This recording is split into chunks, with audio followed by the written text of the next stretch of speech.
Shalom, salam sejahtera dalam kasih Tuhan kita Yesus Kristus. Selamat pagi menjelang siang, Bapak Ibu, saudara-saudari yang saya kasih dalam nama Tuhan Yesus Kristus. Puji nama Tuhan. Hari ini hari Minggu tanggal 24 Agustus tahun 2025.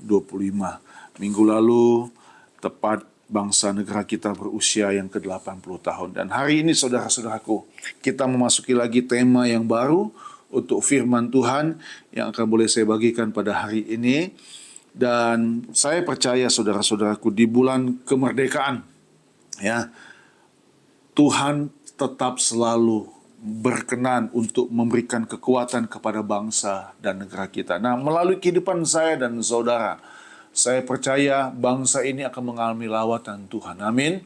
Bangsa ini akan mengalami pemulihan Tuhan. Tetapi saudara-saudara, kita tidak boleh menutup mata bahwa kita pun harus ada satu perubahan dalam kehidupan kita. Tentu perubahan ini perubahan yang sesuai dengan kehendak Tuhan. Itulah sebabnya hari ini tema khotbahnya berjudul Hidup Sesuai Injil untuk bagian yang pertama. Hidup sesuai Injil.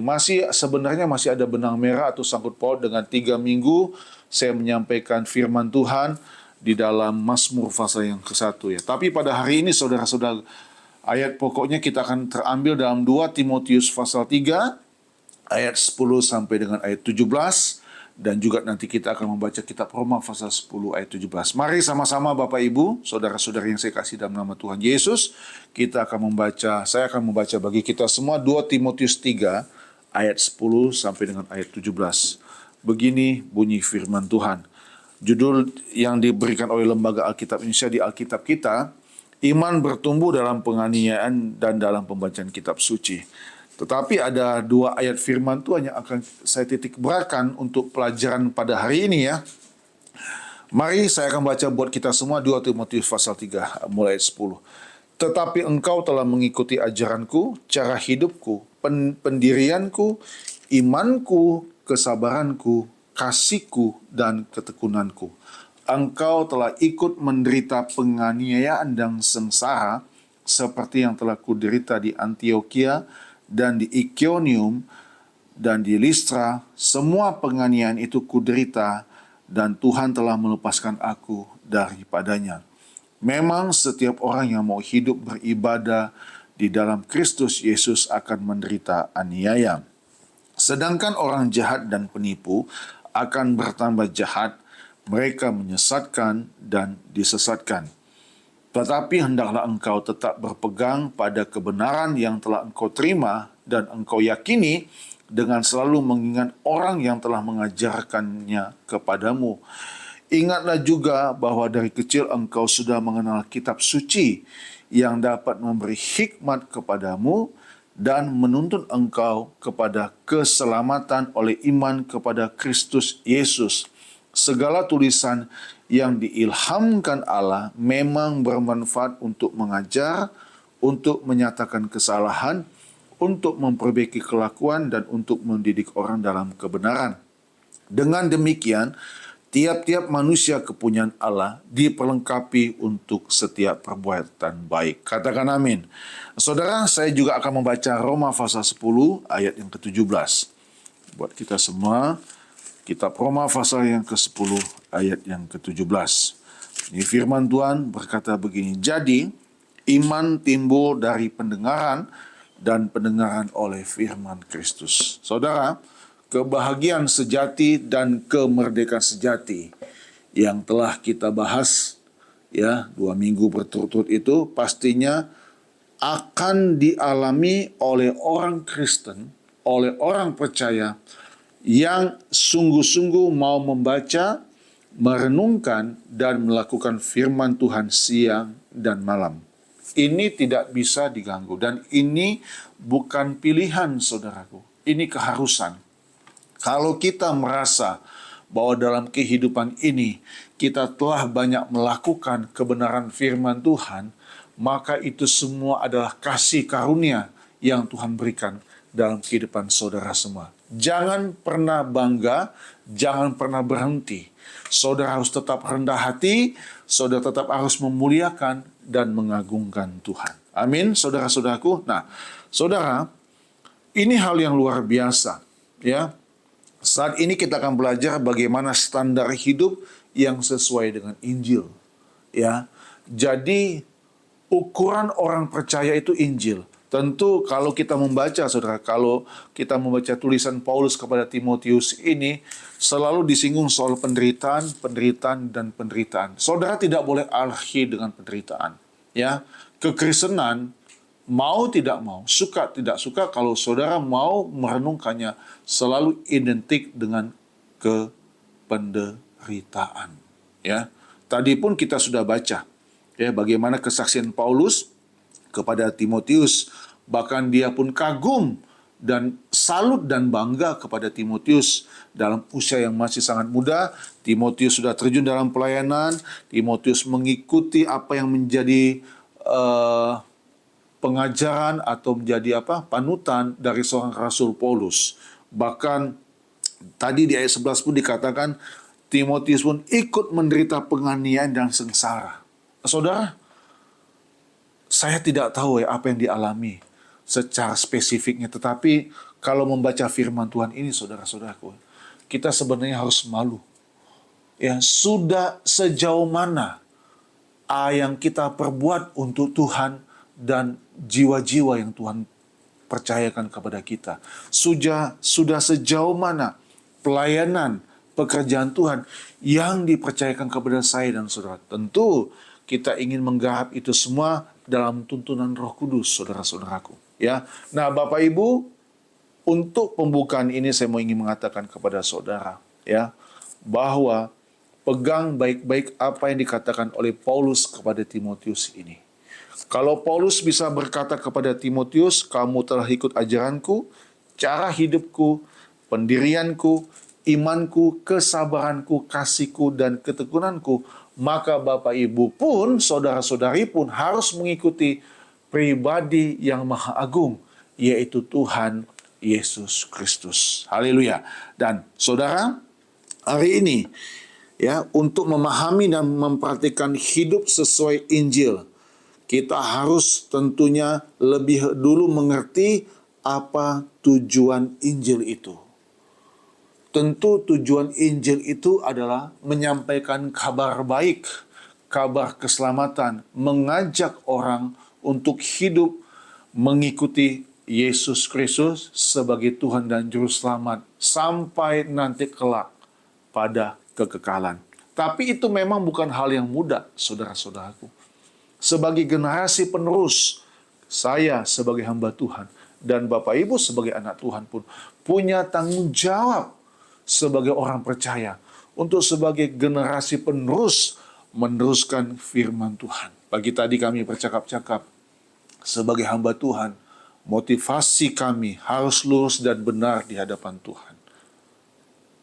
Ya, untuk memberitakan Injil Tuhan. Saya terlalu percaya soal kehidupan, soal kebutuhan makan, minum, dan segalanya. Saya terlalu percaya Tuhan pasti pelihara kita semua. Ini yang selalu kami alami, saudara.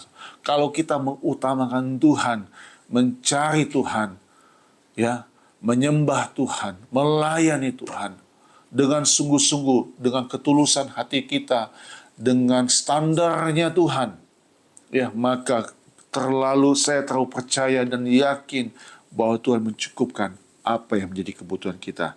Nah, saudaraku, kita akan belajar dari firman Tuhan yang ditulis Rasul Paulus buat anak rohaninya yang bernama Timotius ini. Saya menemukan beberapa hal di sini, ya, terutama yang tadi di awal saya bilang, penekanannya kita akan melihat di ayat 15 dan ayat 16. Ya, untuk bagian pertama, hidup sesuai Injil. Jadi, secara garis besar, tujuan Injil adalah untuk menyampaikan kabar baik. Tujuan Injil itu untuk menyampaikan kabar baik, untuk membawa orang hidup dalam kebenaran firman Tuhan, untuk membawa orang supaya mengenal Yesus dan hidup sesuai seperti Yesus. Nah, saudara, saya akan membaca ayat 15 dan ayat 16 karena untuk penekanannya pada hari ini, di bagian yang pertama, di ayat 15 dan ayat 16. Setelah itu, saya akan baca dalam terjemahan yang lain. Ayat 15. Ingatlah juga bahwa dari kecil engkau sudah mengenal kitab suci. Ini perkataan Paulus kepada Timotius ya. Ingatlah juga bahwa dari kecil engkau sudah mengenal kitab suci yang dapat memberi hikmat kepadamu dan menuntun engkau kepada keselamatan oleh iman kepada Kristus Yesus. Ayat 16. Segala tulisan yang diilhamkan Allah memang bermanfaat untuk mengajar, untuk menyatakan kesalahan, untuk memperbaiki kelakuan, dan untuk mendidik orang dalam kebenaran. Nah saudara, saya mau baca ayat 15 dan 16 dalam terjemahan bahasa Indonesia sehari-hari, apa yang bisa kita dengarkan di sini, karena kata-kata kitab suci dan tulisan ternyata begini yang ditulis. Ayat 15, engkau harus ingat bahwa sejak kecil engkau sudah mengenal Alkitab. Di sini saudara perhatikan, ditulis engkau harus ingat bahwa sejak kecil engkau sudah mengenal Alkitab. Kalau di kitab Alkitab kita dikatakan kitab suci ya. Alkitab itu dapat memberikan kepadamu Alkitab itu dapat memberikan kepadamu pengertian untuk mendapat keselamatan melalui iman kepada Kristus Yesus. Ayat 16-nya, perhatikan saudara. Kalau di Alkitab kita yang sekarang segala tulisan ya. Tapi kalau di sini ditulis semua yang tertulis dalam Alkitab diilhami oleh Allah dan berguna atau dalam tafsiran lain dikatakan atau setiap tulisan dalam Alkitab yang diilhami Allah juga berguna untuk mengajarkan yang benar, untuk menegur dan membetulkan yang salah, dan untuk mengajar manusia supaya hidup menurut kemauan Allah. Untuk mengajar manusia. Jadi turunannya sudah kelihatan. Tadi kan saudara, inti Injil, apa tujuan Injil? Untuk menyampaikan kabar baik. Nah ternyata dalam ayat 15 dan ayat 16 kita temukan lagi penjabarannya. Dan hari ini saudaraku, izinkan saya ya, apa yang tertulis dari ayat 15 dan ayat 16 ini saya akan coba bagikan secara kepada kita semua biar ini menjadi berkat. Karena dari tujuan yang tertulis dalam ayat 15 dan 16 tersebut, maka kalau kita mau merenungkan seperti apa dan bagaimana hidup sesuai Injil itu, maka ada 3 hal pagi ini yang saya bagikan. Yang pertama, saudaraku, perhatikan, yang pertama, saudara boleh tulis, hidup sesuai Injil itu adalah hidup yang mengenal Sang Juru Selamat, yaitu Tuhan Yesus Kristus. Katakan amin. Ayat 15 tadi berkata, saudara, ingatlah juga bahwa dari kecil engkau sudah mengenal kitab suci. Kalau saya juga baca sampai selesai, yang dapat memberi hikmat kepadamu dan menuntun engkau kepada keselamatan oleh iman kepada Kristus Yesus. Jadi yang pertama saudaraku, dari tujuan yang ditulis dalam ayat 15 dan 16 tersebut, maka hidup sesuai Injil adalah hidup yang mengenal Sang Juru Selamat, yaitu Tuhan Yesus Kristus. Saudara, saya mau tambahkan untuk melengkapi yang pertama ini, mari kita membaca Filipi 1 ayat yang ke-21 dan Filipi 3 ayat yang ke-10. Filipi, ini ayat-ayat yang terkenal ya saudara, ayat-ayat favorit yang suka menjadi ayat hafalan. Filipi 1 ayat yang ke-21. Karena bagiku hidup adalah Kristus dan mati adalah keuntungan. Pasal 3 ayat 10. Pasal 3 ayat yang ke-10 ditulis begini. Yang ku kehendaki ialah mengenal Dia dan kuasa kebangkitannya dan persekutuan dalam penderitaannya, di mana aku menjadi serupa dengan Dia dalam kematiannya. Ini saudaraku, yang pertama tadi saya bilang hidup sesuai Injil itu adalah hidup yang mengenal Sang Juru Selamat, yaitu Tuhan Yesus Kristus. Saudara, Paulus sudah menyampaikan ini kepada Timotius. Ingatlah Timotius, bahwa kamu itu sudah mengenal Alkitab itu sejak kamu kecil. Saudara, sejujurnya, saudara yang memiliki anak pun harus mulai mengajarkan kepada anak saudara sejak dini. Ya, sejak dini. Saudara harus mulai mengajarkan firman Tuhan. Saudara harus membawa anak saudara untuk masuk ke gereja, untuk mengikuti ibadah. Kalau ada kelas sekolah minggu, harus ikut sekolah minggu, saudaraku. Ini tidak bisa ditawar-tawar, saudara-saudara. Tadi di awal saya katakan, ini bukan pilihan, tapi ini satu keharusan. Kalau saya mau mengatakan ini kepada saudara semua, Paulus pun kita sudah tahu bagaimana dia. Sehingga dalam Filipi tadi dia bilang bahwa, apa saudaraku? Dia bilang bahwa hidupku, saya ulangi ya, saya baca lagi Filipi 1 ayat yang ke-21, karena bagiku hidup adalah Kristus dan mati adalah keuntungan. Saudara, hidup sesuai Injil itu hidup yang mengenal Sang Juru Selamat. Sekarang persoalannya, pertanyaannya maksud saya, apakah saudara sudah mengenal Sang Juru Selamat itu? Karena saudaraku, di poin yang pertama ini berbicara tentang pengenalan secara pribadi loh saudaraku. Secara pribadi, baik melalui doa, baik melalui pembacaan firman Tuhan, Alkitab atau kitab suci, dan tentu melalui begitu banyak kehidupan yang kita jalani dalam dunia ini. Bagaimana kita boleh merasakan Tuhan? Tadi juga saya berkata, kehidupan yang kami jalani, saya sadar, semua karena anugerah dan pemeliharaan Tuhan. Kita mengenal Tuhan, sekalipun sejujurnya, saudara, saya belum pernah melihat Tuhan secara pribadi dengan kasat mata saya. Tapi saya percaya, bukan sekedar keyakinan yang bohong ini ya, semu, bahwa waktu saya berdoa dengan Tuhan, baik secara pribadi kah, dengan keluarga kah, atau secara komunitas ibadah, saya percaya saya berjumpa dengan Tuhan. Saya tulis bahwa hidup sesuai Injil itu hidup yang mengenal Sang Juru Selamat. Pengenalan ini penting, saudara-saudaraku. Siapa Tuhan kita? Siapa yang kita sembah? Siapa yang kita layani?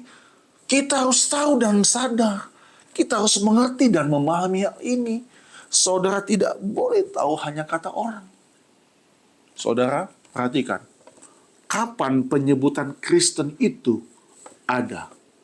Kalau saudara baca, itu ada dalam kitab Kisah Rasul mulai pasal 11. Orang-orang di Antioquia menyebut orang-orang percaya pada waktu itu dengan sebutan Kristen. Mereka minta tidak sebutan Kristen. Tidak. Mengapa bisa disebut Kristen, saudaraku?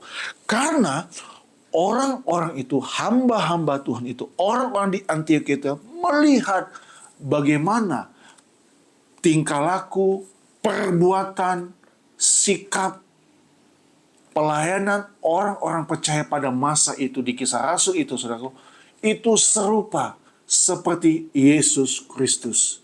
Jadi, penyebutan Kristen itu, saudara-saudaraku, karena lahir dari kehidupan orang-orang percaya yang hidupnya sesuai dengan Yesus. Injil itu apa? Injil itu ya Yesus, saudaraku. Pribadi Yesus yang kita sampaikan. Jadi orang yang hidup sesuai Injil itu adalah hidup sesuai dengan seperti Yesus. Itulah sebabnya yang pertama saya tulis di sini bahwa hidup yang mengenal Sang Juru Selamat, yaitu Yesus Kristus. Sekarang, saudaraku, di masa sekarang, kalau di KTP kita kan disebut agamanya Kristen. Tapi apakah kehidupan Kristen kita ini sesuai dengan apa yang Tuhan ajarkan? Kalau di Kisah Rasul pasal 11, saudaraku, orang-orang percaya disebut orang Kristen di Antioquia itu. Tapi kalau sekarang, nama kita bisa Kristen, saudara. Di KTP kita terus Kristen.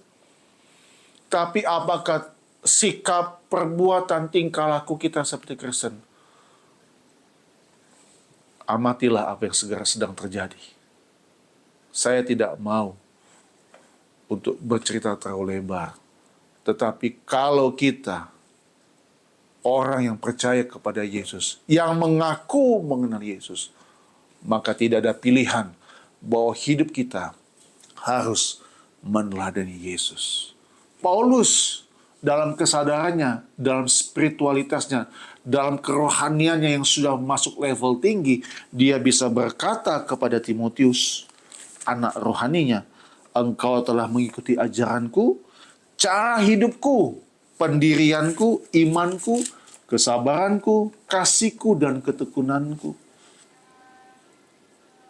Saya belum berani, saudara, untuk ngomong seperti begini, karena saya sadar kehidupan saya masih banyak kekurangannya.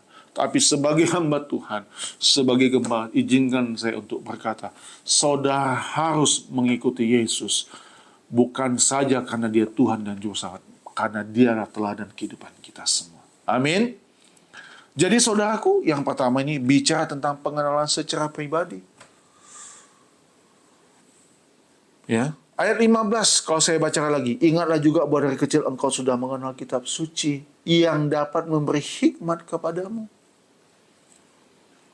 dan menuntun engkau kepada keselamatan oleh iman kepada Kristus Yesus. Kalau saya juga mau tambahin, saudaraku, ini hal yang sungguh luar biasa. Sejak kecil Timotius itu sudah dididik. Maka jangan berhenti berjuang menjadi anak Tuhan. Tadi kita nyanyi lagu apa? Oh betapa senang apa? Jadi anak Tuhan. Puji Tuhan.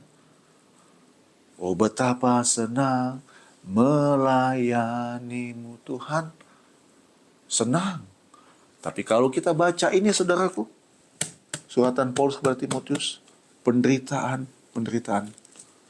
Tapi hebatnya mereka menemukan kesenangan di sana. Mereka mengalami kebahagiaan. Mengapa? Karena mereka benar-benar meneladani Yesus. Saudara, izinkan saya untuk berkata seperti begini. Kalau hari ini engkau ada dalam pengujian, dalam pergumulan, jangan berkeluh kesah.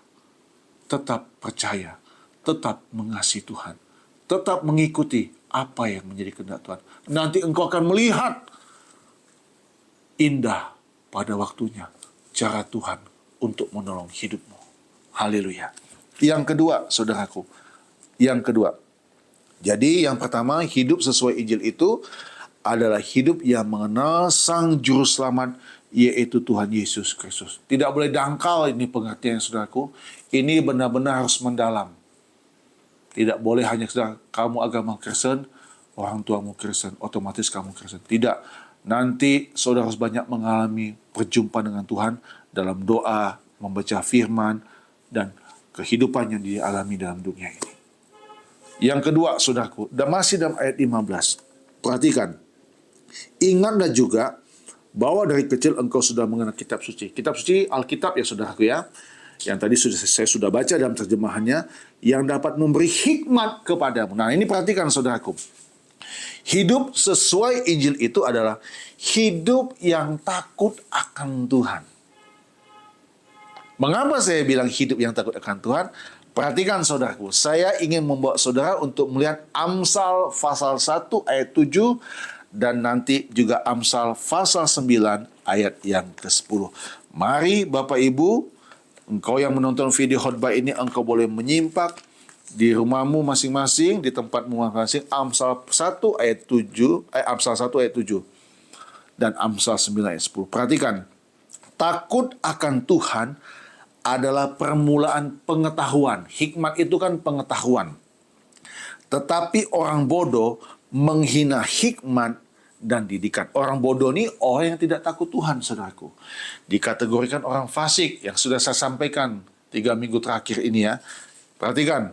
Saya ulangi ya, takut akan Tuhan adalah permulaan pengetahuan, tetapi orang bodoh menghina hikmat dan didikan.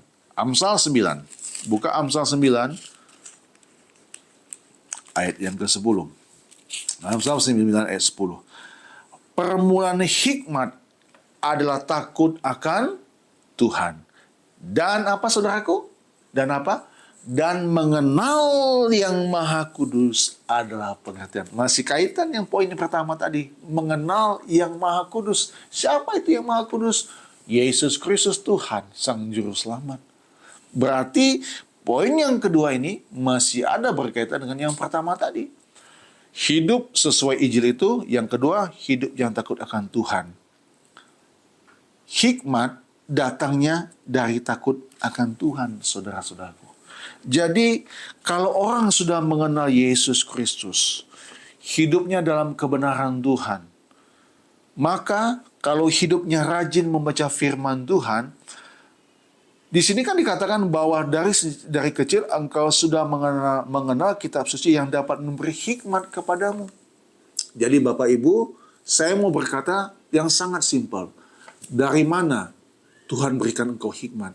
Dari kitab suci, dari Alkitab. Amin. Maka itu jangan sekedar dibaca sepintas lalu. Tadi malam saudara, saya mendengarkan khotbah dari seorang hamba Tuhan. Ya, dia bilang pintu surga itu bisa dibuka melalui apa, saudara?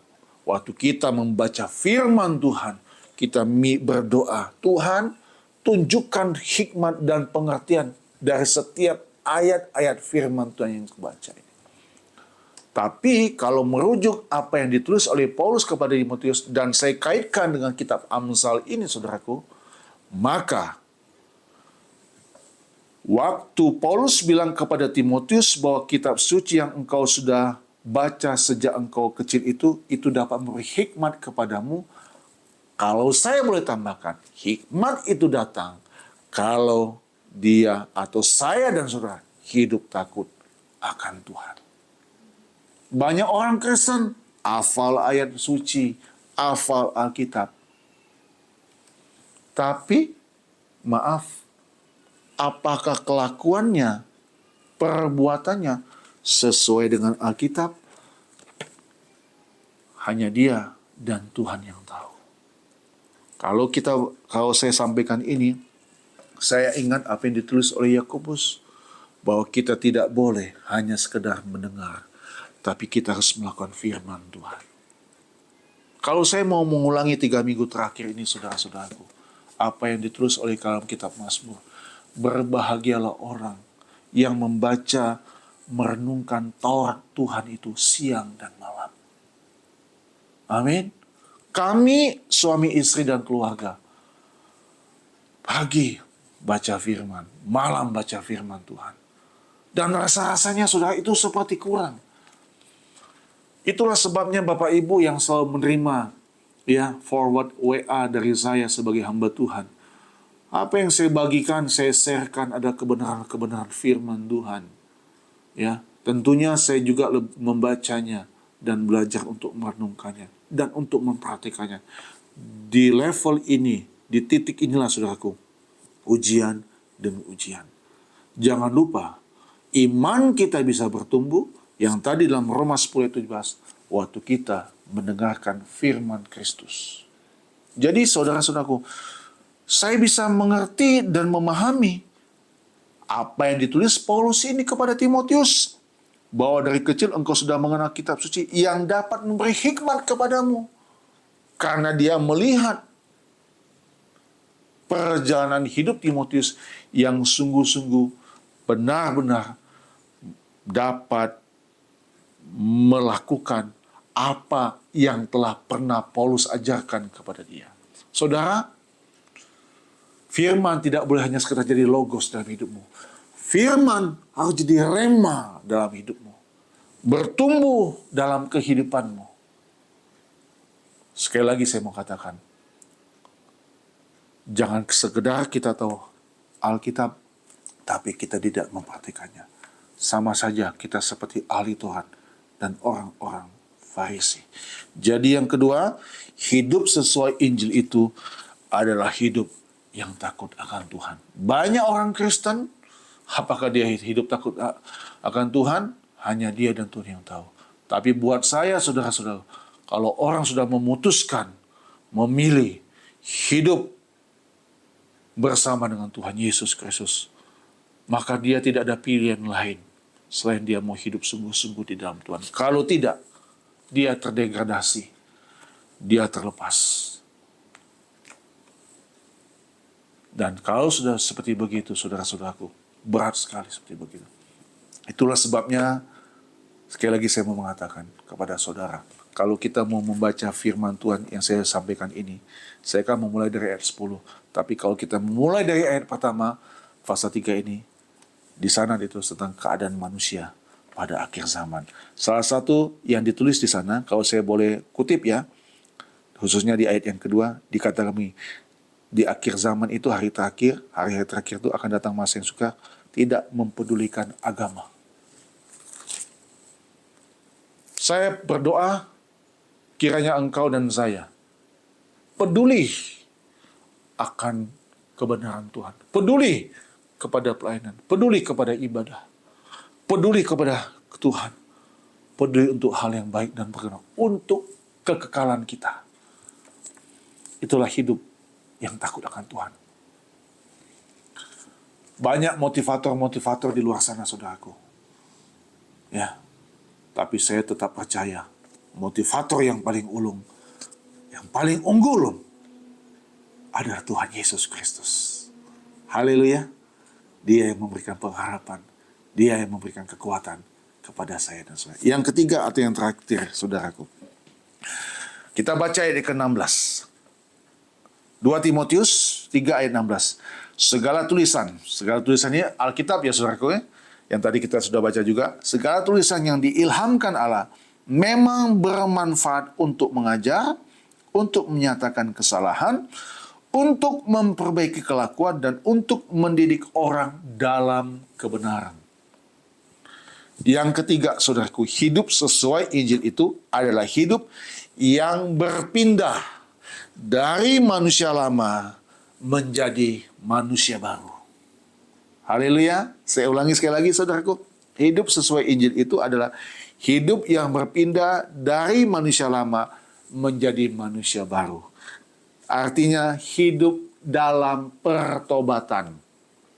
Hidup dalam pertobatan menanggalkan atau meninggalkan manusia lamanya yang penuh dengan dosa, menjadi manusia baru atau menjadi manusia ciptaan baru yang kalau dalam istilah dalam kekristenan itu adalah namanya lahir baru.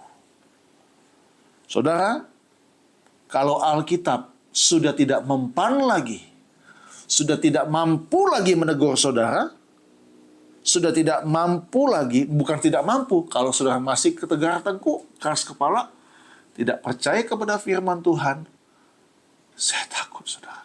Saya takut. Jujur, Tuhan sendiri akan berbicara secara langsung kepada saudara. Itulah sebabnya, saudara. Kalau saudara menyimak khotbah saya sejak awal, kuncinya adalah mengenal Yang Maha Kudus. Mengenal sejak dini. Sejak engkau jadi orang percaya, engkau ditarik Tuhan, dibawa Tuhan untuk hidup bersekutu dengan Tuhan, dekat dengan Tuhan. Jadi yang ketiga ini, hidup sesuai Injil adalah hidup yang berpindah dari manusia lama menjadi manusia baru. Mari kita baca kitab Galatia pasal yang kedua. Saya sudah berapa kali sering sampaikan ini, tetapi ini terus dapat menjadi satu inspirasi, pengingat bagi saya dan saudara, teguran bagi saya dan saudara, dan juga menjadi satu motivasi yang kuat buat kita semua. Galatia 2 ayat 19 sampai ayat 20. Lagi-lagi ya saudaraku, apa yang jadi satu kesaksian Rasul Paulus. Ayat 19, sebab aku telah mati oleh hukum Taurat untuk hukum Taurat. Supaya apa, saudaraku? Supaya aku hidup untuk Allah. Dengan kata lain, kalau saya mau jabarkan di sini, hidup untuk Allah adalah hidup menjadi manusia baru. Barunya tuh kayak gimana? Halo? Apakah kulit kita harus dioperasi? Tidak, saudaraku. Barunya adalah gambaran dunia lama, kehidupan yang lama, itu menjadi baru. yang ada gambar Yesus, wajah Yesus dalam hidup kita. Saya ulangi lagi ya. Aku telah disalibkan dengan Kristus.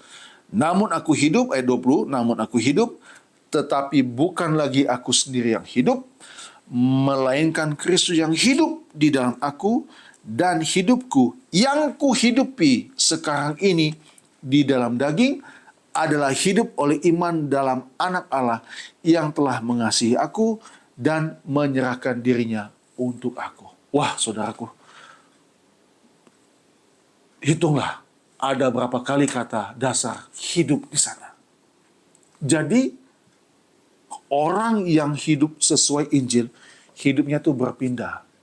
Dengan kesadarannya, dengan anugerah Tuhan, dari manusia lama menjadi manusia baru. Haleluya, saudaraku. Halo? Sejajar tidak ayat firman Tuhan ini yang saya bagikan ini dengan apa yang tertulis dalam 2 Timotius 3? Sejajar, saudara. Alkitab itu bermanfaat untuk mengajar saudara. Bukan saja untuk memberikan hikmat kepada saudara, tapi mengajar saudara untuk menyatakan kesalahannya. Dari mana saudara tahu salah? Nah, kalau hamba Tuhan saja menegur saudara, saudara marah, tersinggung. Saudara baca saja firman Tuhan. Alkitab katakan, jangan iri hati, jangan dengki, jangan serakah.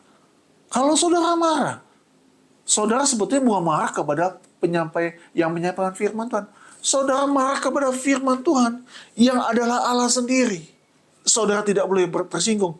Kalau saudara masih tersinggung, maka saudara masih ada manusia lama dalam kehidupanmu. Engkau belum pindah.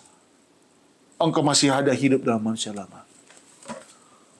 Hidup baru itu, saudaraku, bukan kita tuh masuk meja operasi dan kita operasi plastik. Wajah kita, tubuh kita jadi baru. Tidak. Tapi manusia batinia kita yang baru. Paulus pernah tulis, tubuh jasmani kita akan merosot. Tapi tubuh rohani kita, manusia batinia, kita harus diperbaharui dari hari ke hari. Dulu kita mungkin kasar dengan pasangan hidup kita. Tapi sekarang kita sadar bahwa itu satu kesalahan. Satu tindakan bodoh. Dulu kita benci dengan orang karena orang itu sangat diberkati Tuhan. Kita iri hati. Itu tidak boleh. Terlalu banyak yang bisa kita baca untuk memperbaiki kelakuan itu. Maka itu saudara-saudaraku, saya ingin berkata, kalau saudara mau hidup dalam pertobatan, saya mau katakan hebat. Karena saudara mau hidup sesuai Injil. Bukan sesuai kata orang. Sesuai kata dunia. Dunia ini gak ada yang gratis, Bapak Ibu. Gak ada yang gratis. Semuanya harus bayar pakai uang. Iya.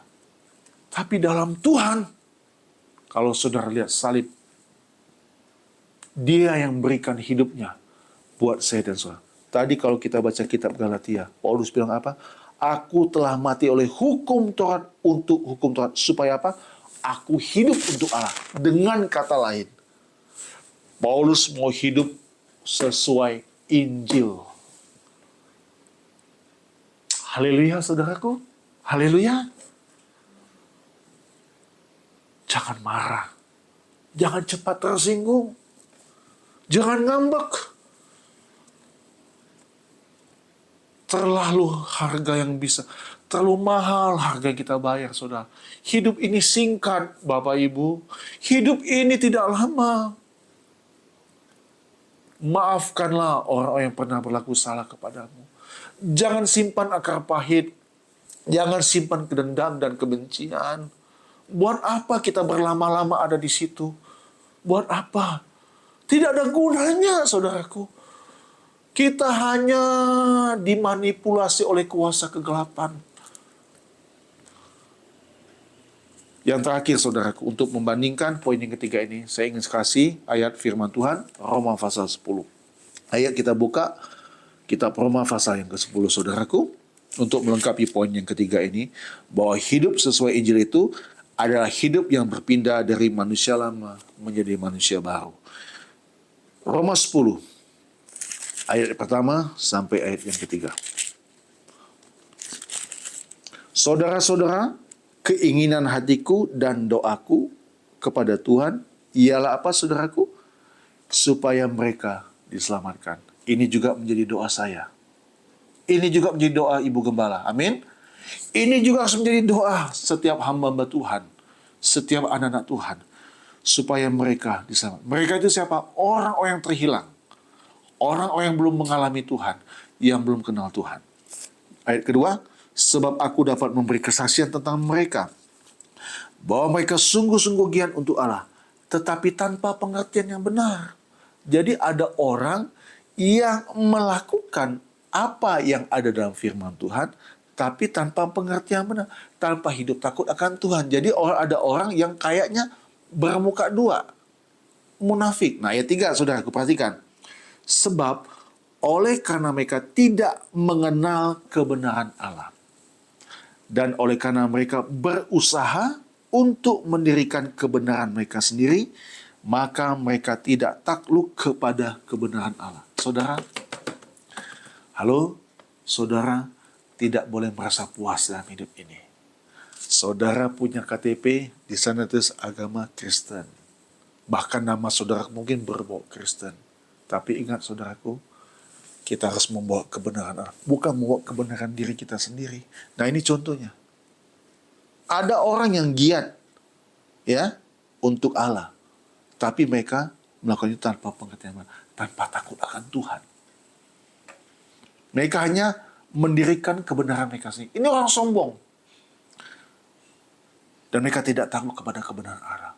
Saudara, tambahan. Manusia baru itu manusia yang mau berproses, hidup dalam pertobatan, hatinya rendah.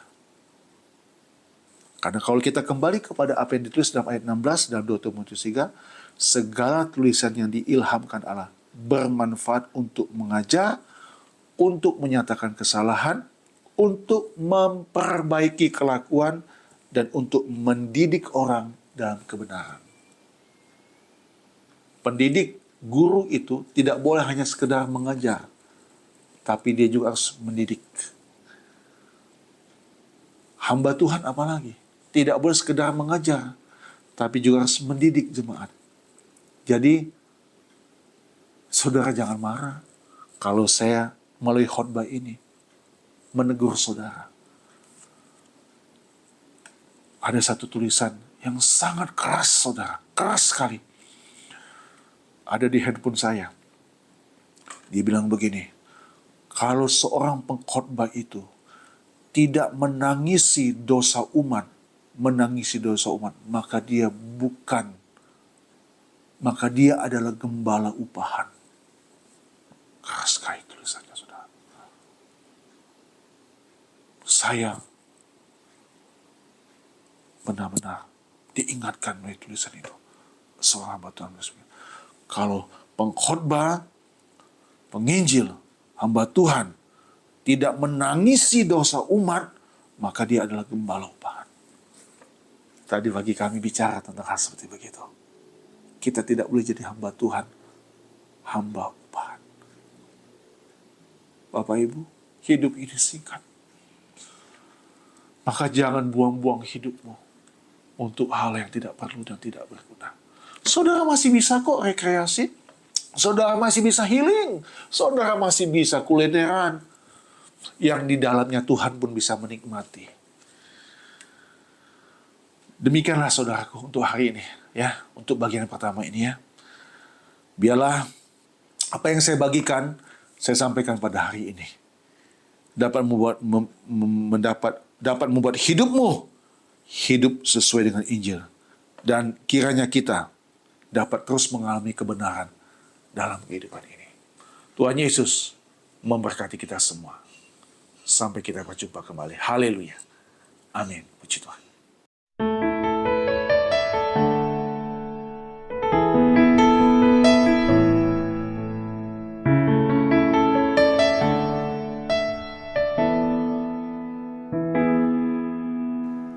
Telah kulihat bukti kasih-Mu,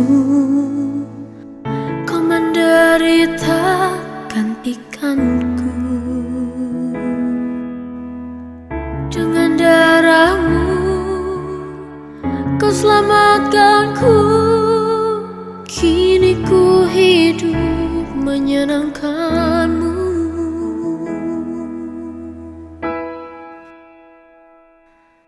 Terlalu besar kasih-Mu Bapa, pengorbanan yang Kau berikan bagiku.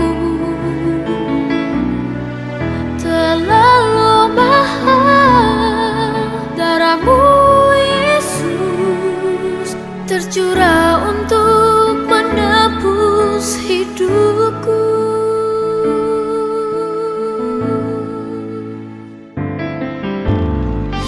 Telah kulihat bukti kasih-Mu, Kau menderita gantikanku. Kau gantikan Dengan darah-Mu Kau selamatkanku. Kini ku hidup menyenangkan-Mu.